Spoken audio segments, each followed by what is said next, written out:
রক্তদানের মতো শ্রেষ্ঠ ইবাদত হতে পারে? আমরা মনে করি শুধু জিকিরই ইবাদত, আমরা মনে করি শুধু নামাজই ইবাদত। রক্তদান, এক ব্যাগ রক্ত থেকে অনেক মানুষকে বাঁচানো যায়। এর মধ্যে আছে হিমোগ্লোবিন, এর মধ্যে আছে প্লাটিলেট, আছে প্লাজমা। রক্তে একটা উপাদান আছে প্লাজমা, নাম শুনছেন? আগুনে পোড়া রোগীকে বাঁচাতে এই প্লাজমা লাগে। হসপিটালের বার্ন ইউনিটে যেয়ে দেখবেন মানুষ কিভাবে চিল্লায়।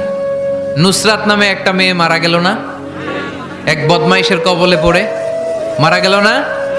তাকে আগুন জ্বালিয়ে দেয়া হয়েছিল তার গায়ে, তার প্লাজমাগুলো জ্বলে গিয়েছিল।